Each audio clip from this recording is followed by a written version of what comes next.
ની અંદર આપણે લાસ્ટ ચેપ્ટર એટલે કે સુક્તય ના વિશે અભ્યાસ કરવાનો છે. સુક્તય એટલે શું? સુક્તય એટલે કે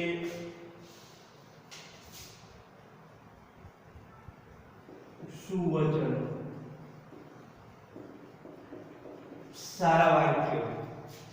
અહીંયા આપણા પાઠ્યપુસ્તકની અંદર કુલ આવા 7 સુવાક્યો આપેલા છે કે જે સુવાક્ય આપણે શા માટે હોય છે કે જેમ આપણે સુવિચારો કરીએ એમ કે લોકોના હૃદય પરિવર્તન માટે, લોકોને સાચો રસ્તો બતાવવા માટે હોય છે. એ પણ આપણે એક કાવ્યની દ્રષ્ટિએ એને પહેલા અમુક શબ્દો જે છે એને વ્યવસ્થિત ગોઠવવા પડે. તો આપણે છે ને અહીંયા જ્ઞાનમ ભારમ ક્રિયાને, તો એની અંદર ક્રિયા શબ્દ જે છે સૌથી પહેલા આપણે આગળ લેવો પડે. પહેલું સૂત્ર ક્રિયા વિના જ્ઞાન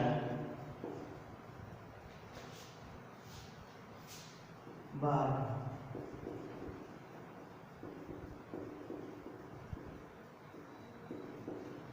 ક્રિયા એટલે તો આપણને ખબર કામ વગર, વિના એટલે કે વગર, તો એનું અનુવાદ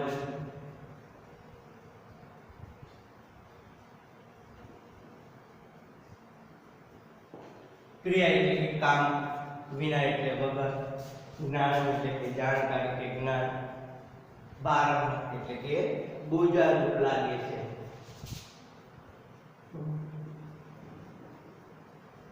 ક્રિયા વગર જ્ઞાન,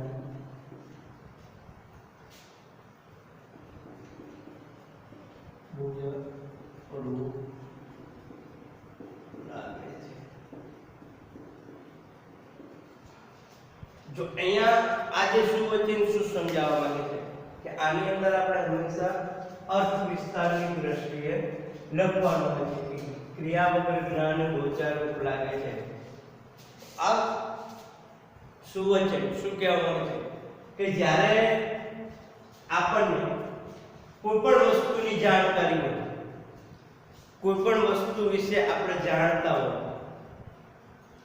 પરંતુ એના ઉપર આપણે કોઈ પણ પ્રકારનું કામ ના કર્યું, એટલે કે ઉદાહરણ તરીકે લેવું કે તો તમને સાયકલ ચલાવતા આવડે છે, બાઇક ચલાવતા આવડે છે, પરંતુ ઘણા સમય સુધી તમે એનો ઉપયોગ નથી કર્યો, એને સારી રીતે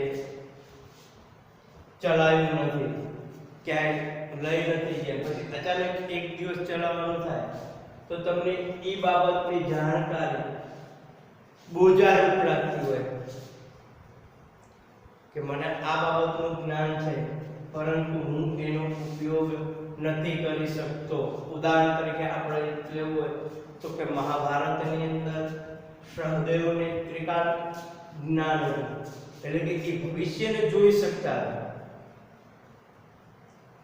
પરંતુ તમે જો કે જ્યાં સુધી એને કોઈ પૂછે ને ત્યાં સુધી કઈ નતો શકતો, એટલે એની પોતાની એક પ્રકારની જાણકારી જે છે એ બોજારૂપ લાગતી કે ભલે હું આ બાબતથી જાણી શકું છું પરંતુ હું મારા વડીલોને બચાવી નથી શકતો, કહી નથી શકતો. એટલે અમુક બાબતનું જે આપણને જ્ઞાન છે ને એ ક્રિયા વગર બોજારૂપ લાગે, કામ વગર બોજારૂપ લાગે. ઉદાહરણ તરીકે લેવું હોય તો કે આપણને કોઈ પણ પાઠ્યપુસ્તકની અંદર આપણે જ્ઞાન મેળવ્યું હોય, એક સ્ત્રીએ જ્ઞાન મેળવ્યું કે ચલો રોટલી આવી રીતે બનાવાય, શાક આવી રીતે બનાવાય, તળા બનાવવો હોય તો આવી રીતે નવાય, એ નિયમો સમજાયા હોય, પરંતુ એના ઉપર ક્યારે આપણે ક્રિયા નથી કરી, કામ નથી કર્યું, તો એ બાબતનું આપણે જ્ઞાન છે કે ચલો સાબરકાંઠે તળાવની સામે જવું હોય તો આપણે તરીને સાબરકાંઠે જઈ શકીએ, પરંતુ માની લો કે એ ઉપર તમે કોઈ એક્સપેરિમેન્ટલ નથી કર્યો, એટલે કે તળીને કોઈ સાબરકાંઠે ગયા જ નથી, તો તમને એ બાબતનું જે જ્ઞાન છે એ ખરેખર રીતે બોજારૂપ લાગે છે. અને આપણને એટલે અહીંયા કહેવાનો મતલબ શું છે કે માની લો કે આપણને કોઈ પણ બાબતનું જ્ઞાન છે પરંતુ આપણે આચરણમાં નથી મૂક્યું, એટલે કે એનું અનુસરણ નથી કર્યું, તો આ જ્ઞાન એ આપણને જ્યારે જરૂર હોય છે એ ત્યારે આપણને એ બોજારૂપ લાગે છે. બીજું જે છે આવી રીતે એનો અર્થ વિસ્તાર તમે આની અંદર સ્વાધ્યાયની અંદર આપેલો છે એ તમે એવી રીતે લખી શકો. આગળ 9 જોઈએ, જનની જન્મભૂમિ સ્વર્ગદપી ગર્યાસે.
જનની એટલે કે માતા,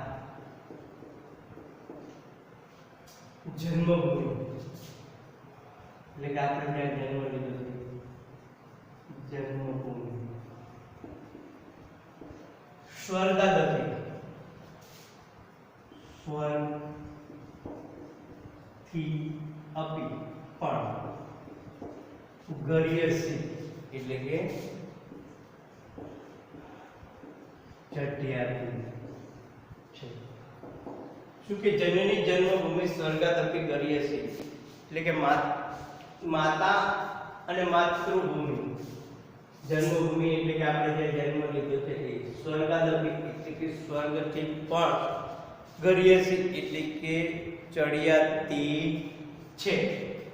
જો જનની જન્મભૂમિ સ્વર્ગાદપી ગર્યસી એટલે કે આપણી માતા અને આપણી માતૃભૂમિ, આપણે જ્યાં જન્મ લીધો છે આ બે વસ્તુ સ્વર્ગ કરતા પણ ચડિયાતી છે. એવું કહેવું કે આ વિશ્વની અંદર લોકો પોતાના જીવનની અંદર સારી પ્રવૃત્તિ શા માટે કરે છે કે સારી પ્રવૃત્તિ લોકો એટલા માટે કરે છે કે જ્યારે પોતે મૃત્યુ પામે એટલે સારા કર્મો કર્યા હોય એવી લોકવાયકા છે કે જે લોકોએ સારા કર્મો કર્યા છે તે સ્વર્ગમાં જાય છે, જેને ખરાબ કર્મો કર્યા છે એ નરકમાં જાય છે. એટલે કે નરકમાં ત્યાં ઘણી બધી યાતનાઓ ભોગવવી પડે, ઘણા બધા કષ્ટો દુઃખ ભોગવવા પડે. તમે પૃથ્વી ઉપર જે કંઈ પાપ કરે છે એના પ્રાયશ્ચિત રૂપે મૃત્યુ બાદ તમને નરકમાં લઈ જાય છે એવું કહેવામાં આવે છે. તો અહીંયા શું છે કે જનની જન્મભૂમિ સ્વર્ગાદપી ગર્યસી એટલે કે આપણી માતા અને માતૃભૂમિ આ બે વસ્તુ સ્વર્ગ કરતા પણ વધારે ચડિયાતી છે. કે દુનિયામાં જો આપણે સમજી લો કે દુનિયામાં માતાની જોડ જોડવી અશક્ય છે. માતા વિહોણા પુત્રો કે માતા જેટલો ચાહ કોઈ પણ વ્યક્તિ કોઈને નથી કરતા. ખરેખર તો અશક્ય છે એવું કહેવાય છે. જેને માતાનું વાત્સલ્ય નથી મળ્યું, માની લો કે જે લોકોને માતાનું વાત્સલ્ય મળ્યું હોય તે આપણે પૃથ્વી ઉપર ભાગ્યશાળી ગણાય છે. એટલે કે એનું બાળપણ પોતાની માતા સાથે વીત્યું હોય એ વ્યક્તિને ભાગ્યશાળી ગણાય છે. સ્વર્ગનું સુખ પણ માતાના સુખ પાછળ સામાન્ય કહી શકાય કે ભલે તમે સારા કર્મ કરીને સ્વર્ગની અંદર જો પણ બાળપણની અંદર જેની માતાની છત્રછાયા ગુમાવેલી છે એની માટે આ સ્વર્ગનું સુખ પણ એકદમ નાનું લાગે છે. અને એ જ રીતે આપણે વાત કરવી હોય તો કે આપણે જે ધરતી ઉપર જન્મ લીધો છે, જ્યાં કર્મ કરે છે, જ્યાં સારા સારા કાર્યો કરે છે અને આપણે આપણા ધરતી માટે હંમેશા સારું કર્મ કર્યું છે તો આપણે સ્વર્ગ કરતાં પણ સારું સુખ ભોગવી શકીએ છીએ એવું કહેવાય છે. અને એટલી માટે આપણા ઘણા બધા કવિઓએ, ઋષિ મુનિઓએ પણ એવું સ્પષ્ટ કહેલું છે કે હંમેશા માતા અને માતૃભૂમિ આ બે વસ્તુની રક્ષા કરવી. ઉદાહરણ તરીકે આપણે લેવું તો કે આપણા બોર્ડર પરના સૈનિકો પોતાની માતૃભૂમિની રક્ષા કરવા માટે એ કોઈ પણ પ્રકારના કર્મ કરી જાય છે. એટલે આપણે હંમેશા આ સ્વર્ગ કરતાં પણ આપણી માતા અને માતૃભૂમિને વધારે માન આપવું જોઈએ. આ બે વસ્તુ સ્વર્ગ કરતાં પણ જે રહ્યા છે ત્યારે પણ પોતાના જીવનની અંદર પોતાની માતાનું દુઃખ ન દુભાવવું જોઈએ, માતા ઉપર અત્યાચાર ન કરવો જોઈએ. કારણ કે વૃદ્ધ થઈ જાય એટલે આપણે શું કરીએ છીએ, કાંઈ વૃદ્ધાશ્રમમાં મૂકી દઈએ, ત્યાં ઘરે બાળકો દ્વારા, પત્નીઓ દ્વારા જેમ તેમ બોલવામાં આવતું હોય, જેને આપણને આવડા મોટા કર્યા અને જ્યારે એમને આપણી જરૂર છે ત્યારે આપણે એમને સહયોગ નથી આપતા. એ પછી તમે ઘણા લાખો કરોડોનું દાન કરો, પરંતુ ઘરે આપણે માતાને આપણે સરખી રીતે ના રાખી શકતા હોય. એવી જ રીતે માતૃભૂમિ, કે આપણે આપણી માતૃભૂમિ માટે સારા કાર્યો ના કરી શકતા હોય, કે જેના હિસાબે આપણે અવ્વલતાની ટોચ ઉપર પહોંચ્યા છે, એનું કાર્ય સારી રીતે ના કરી શકતા હોય, તો આપણને સ્વર્ગનું સુખ મળે તો પણ એ વિહૂણ કહેવાય છે. એટલે આપણા કવિઓ પણ કીધું છે કે જન્મ અને જન્મભૂમિ ઈશ્વર, માતા અને માતૃભૂમિ ઈશ્વર કરતા પણ ચડિયાતી છે. આમ એનો અર્થ વિસ્તાર તમારે એવી રીતે એની અંદર લખો. ચૌધરી આ બધી મિત્ર પરીક્ષા, હું મિત્ર પરીક્ષા શબ્દ આગળ લઈશું.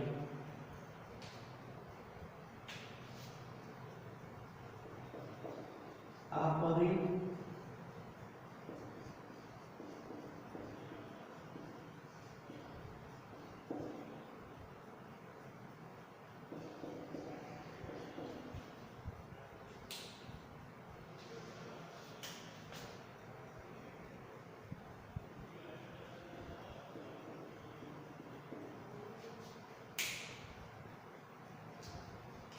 કેટલી મુશ્કેલી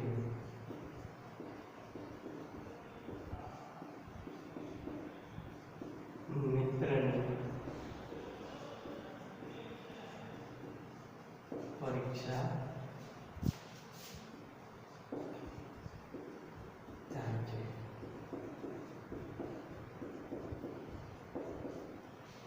જો શું સમજાવવા માંગે આસુ વચન સુખ કે આપદી એટલે કે મુશ્કેલી, કે જ્યારે આપણે સંકટમાં હોય ત્યારે મિત્ર પરીક્ષા એટલે કે મિત્રની પરીક્ષા થાય છે.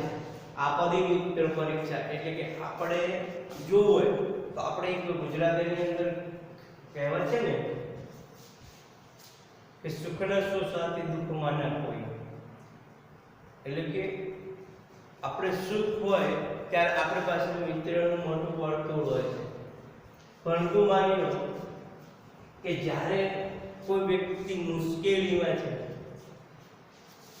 ત્યારે જો એનો મિત્ર એને મદદ કરતો હોય તો એને સાચો મિત્ર તરીકે ઓળખવામાં આવે છે. આપદી મિત્ર પરીક્ષાનો અર્થ શું છે કે આપણે માની લો કે સુખમાં હોય એટલે આપણી સાથે અનેક ઘણા મિત્રો હોય, આપણી સાથે મિત્રનું એક લાંબુ વર્તુળ હોય. એવું કહેવાય કે માણસ પાણી માંગતો હોય ને, દૂધ હાજર થતું હોય ત્યારે એની પાસે મિત્રોની સંખ્યા અતિશય હોય છે. અને એવા સમયે ઘણા બધા લોકો એવું કહે છે કે ભાઈ જ્યારે કોઈ પણ પ્રકારનું કષ્ટ પડશે તો તમદાર હું બિંદાસ રીતે બેઠો છું.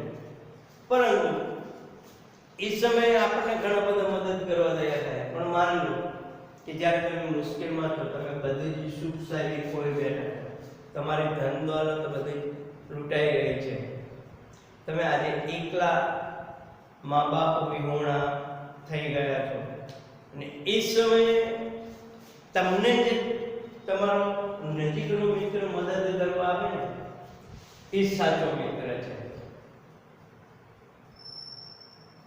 એટલે કે ખરી રીતે આપણા મિત્રની પરીક્ષા ક્યારે થાય છે? તો કે ખરી રીતે મિત્રની પરીક્ષા કે જ્યારે આપણે મુશ્કેલીમાં હોય ને અને આપણે એની પાસે કંઈક મદદ માંગીએ, એ આપણને મદદ આપે, તો એ આપણો સાચો મિત્ર કહી શકાય. બાકી સુખની અંદર વાત કરવા ઘણા બધા હોય છે, અને ખરી રીતે આપણી પાસે જે મિત્રોનું પ્રમાણ વધારે હોય, એ મિત્રો કયા સાચા મિત્રો છે, કોણ ખરાબ મિત્ર છે, કોણ આપણને મુશ્કેલીમાં મદદ કરશે, કોણ નહીં કરે, એ ક્યારે ખબર પડે છે? કે જ્યારે ખરી રીતે આપણે પોતે મુશ્કેલીમાં મુકાયા છે, આપણે આપણા મિત્રની જરૂર છે, તો આપણને એ મદદ કરે, તો આપણો એ સમજી લેવાનું કે આપણો સાચો મિત્ર છે. આપણે ઇતિહાસ જોયો હોય કે રાજા મહારાજાઓને ઘણા બધા મિત્રો હતા, ઘણા બધા દોસ્તો હતા, ઘણા બધા સગા સંબંધીઓ હતા, પરંતુ એના આ સગા સંબંધીઓ મિત્રોની પરીક્ષા ક્યારે થાય? કે જ્યારે એ રાજા પર કોઈ ચડાઈ કરે છે, ચડાઈથી રાજા હારી જાય છે, પોતાની સુખ સંપત્તિ ખોઈ બેસે છે, એવા સમયે એમની જોડે અડીખમ જે વ્યક્તિ લાસ્ટ સુધી ઊભો રહે છે, એ એમનો સાચો મિત્ર કહેવામાં આવે છે. ચોથું જોઈએ,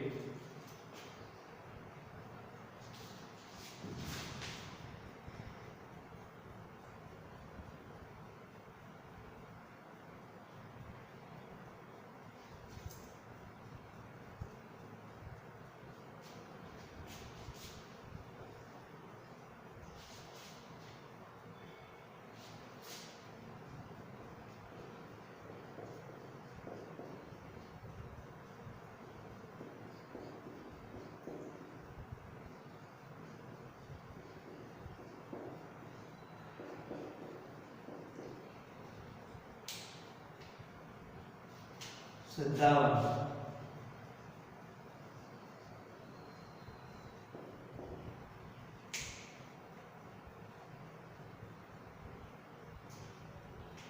શ્રદ્ધાવાન એટલે કે શ્રદ્ધાવાન એટલે કે આત્મવિશ્વાસ વાળો.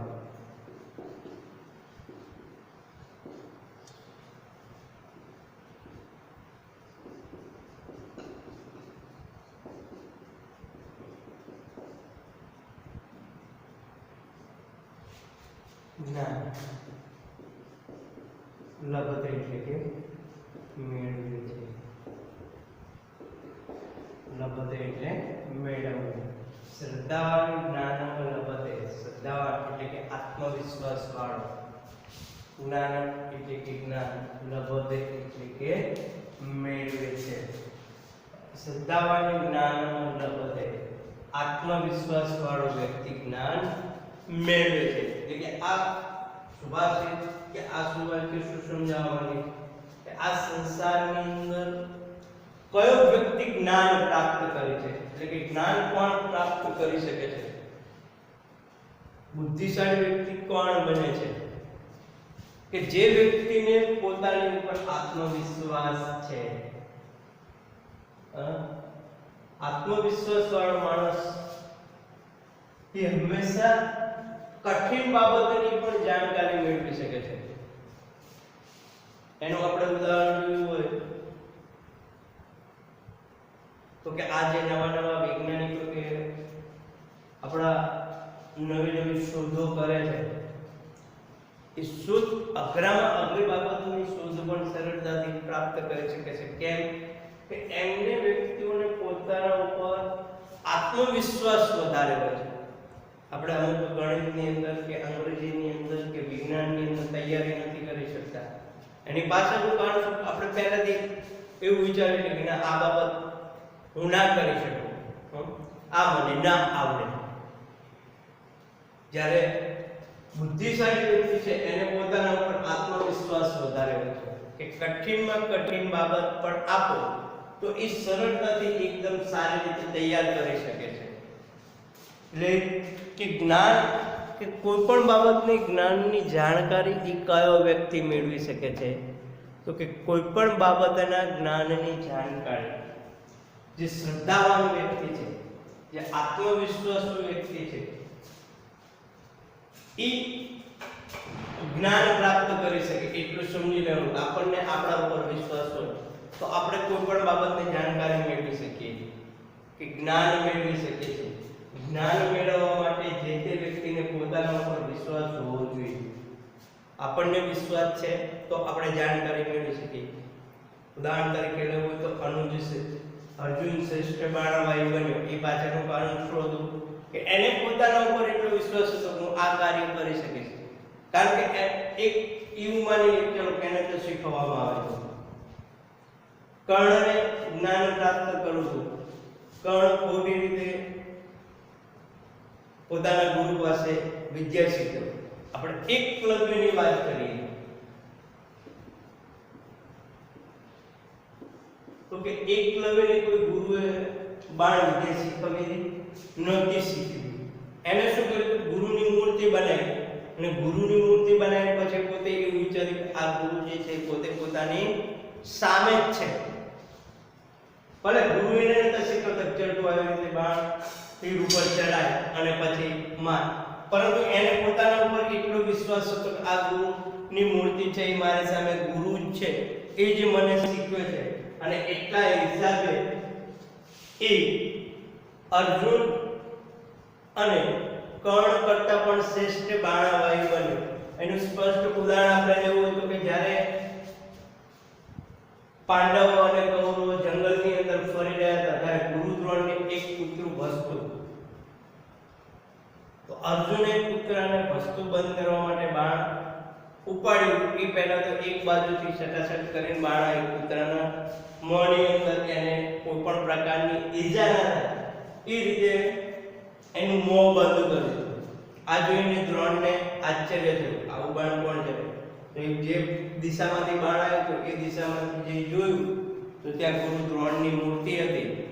એક બાળક વિદ્યાનો અભ્યાસ કરી રહ્યો હતો અને પછી ત્યાં જઈ જોયું ગુરુ દ્રોણને જોઈને ઓલો બાળક સીધો એકલવ્યના પગે પડી ગયો અને પછી કીધું કે હું આવી રીતે તમારી મૂર્તિ બનાવી તમને ગુરુ માની તમારી પૂજા કરું છું અને હું બાણ વિદ્યા શીખવું છું. તો આ એનો આત્મવિશ્વાસ હતો કે જ્ઞાન પ્રાપ્ત કરવું હોય તો હંમેશા આપણને આપણી ઉપર આત્મવિશ્વાસ હોવો જોઈએ. પાંચમો શ્લોક જોઈએ.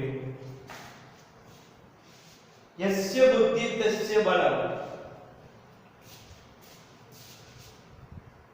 અસ્ય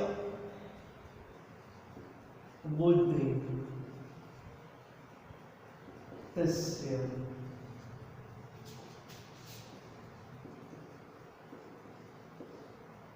બલમ.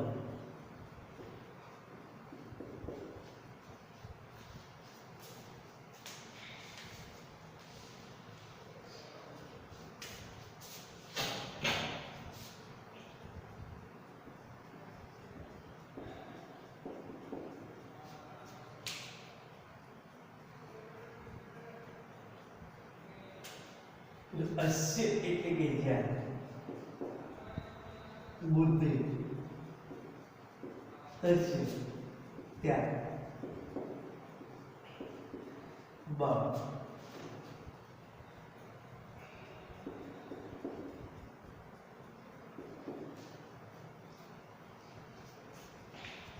જો અસ્ય એટલે કે જ્યાં, બુદ્ધિ એટલે કે બુદ્ધિ, તસ્ય એટલે કે ત્યાં, બલમ એટલે કે બળ.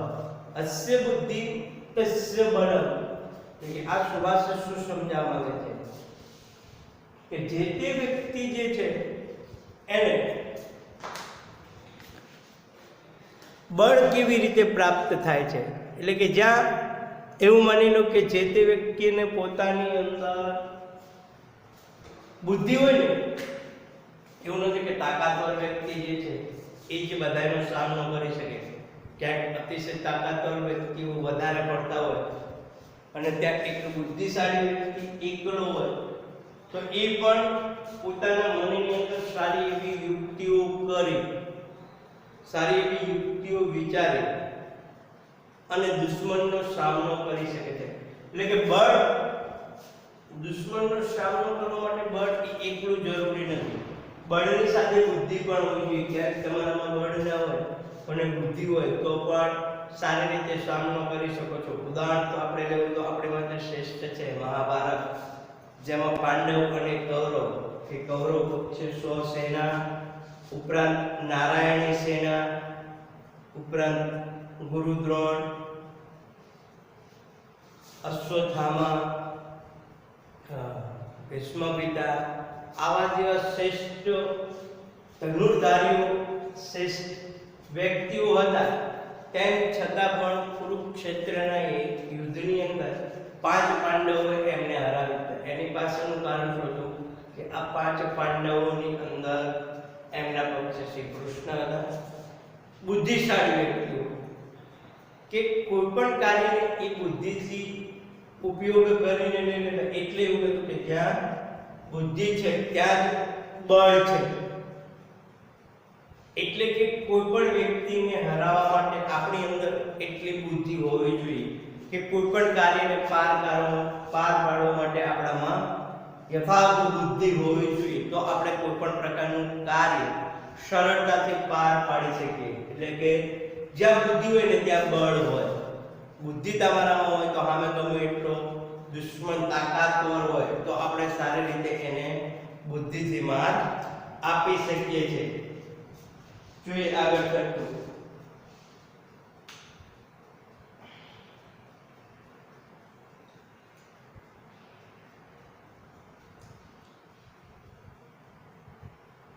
છઠ્ઠું,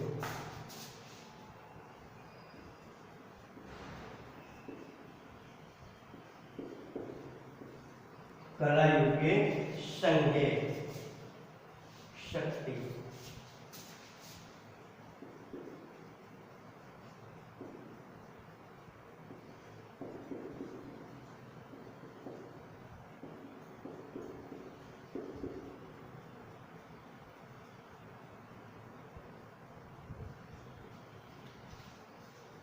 जो षष्ठ सूत्र समझावा માંગે છે, કલા યુગે સંઘે શક્તિ. કલા યુગ એટલે કે કળિયુગમાં, સંઘે એટલે કે સંગઠનમાં શક્તિ રહેલી છે.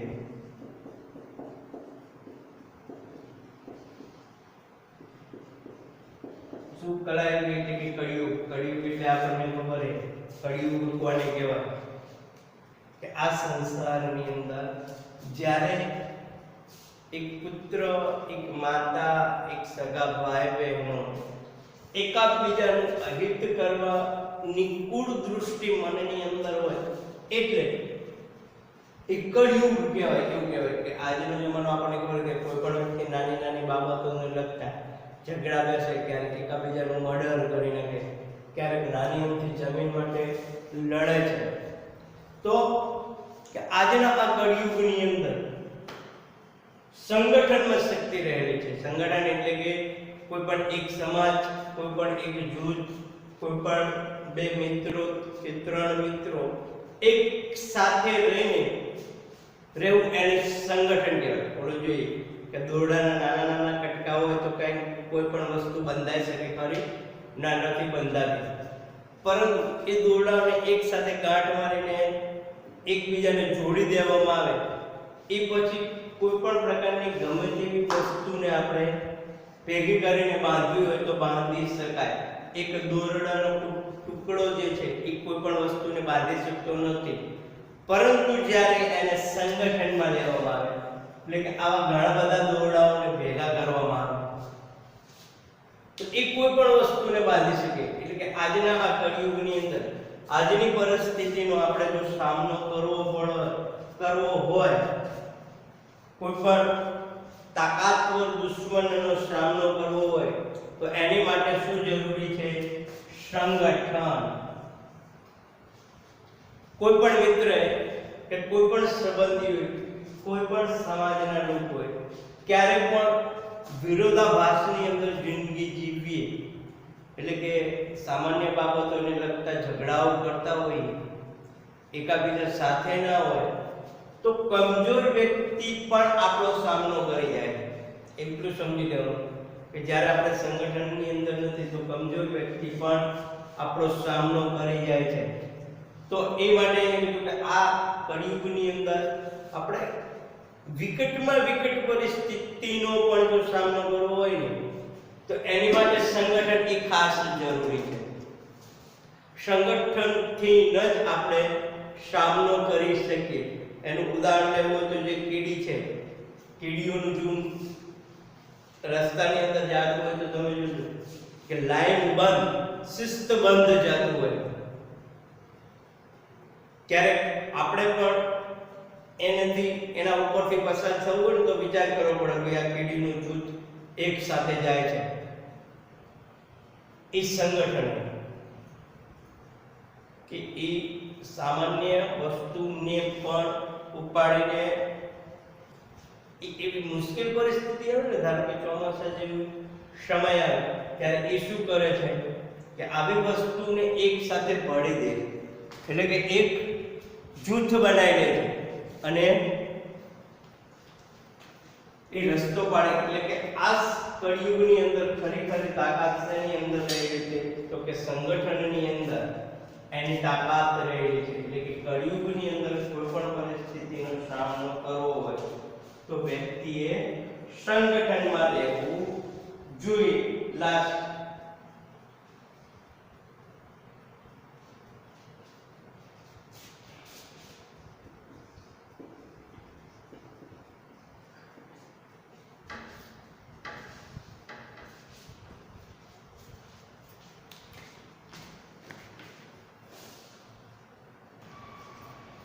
ખલું શરીર ધર્મ સાધન આધન. તો ખલું એટલે કે ખરેખર, ખલું એટલે ખરેખર.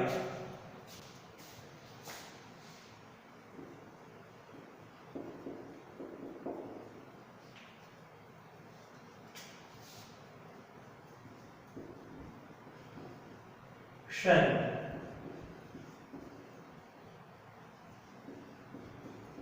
ધર્મ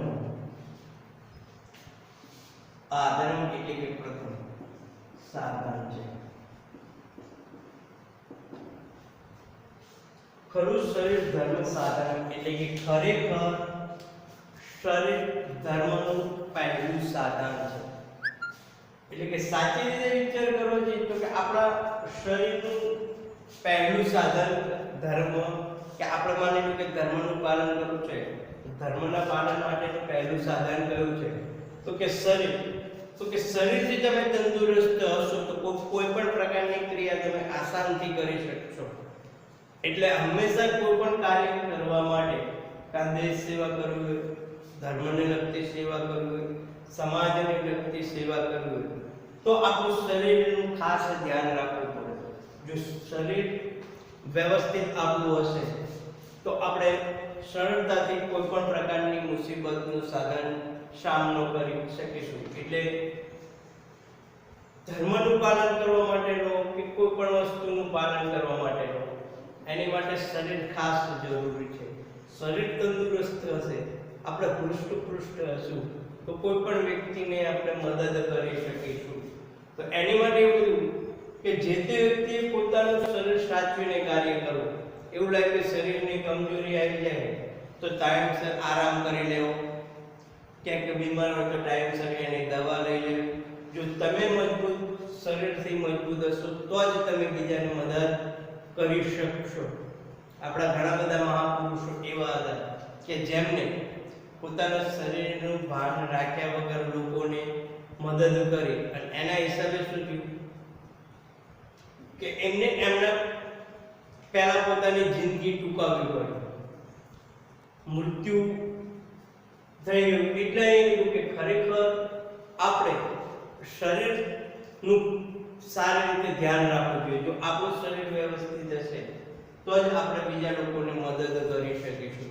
તો અહીંયા આપણે ધોરણ 7 ની અંદર 7 સૂક્તો જોયા, એને સમજાયા. તમે સારી રીતે આને નોટબુકમાં લખી લેજો, એનું અનુવાદ કરી લેજો, સ્વાધ્યાયમાં આપેલી સૂક્તિઓનું ગુજરાતી સમજાવી એના અર્થ વિસ્તારની દ્રષ્ટિએ લખી લેજો. અહીંયા જે છે આપણો 7મા ધોરણ નો અભ્યાસક્રમ જે છે એ સંપૂર્ણ આપણે પૂરો થઈ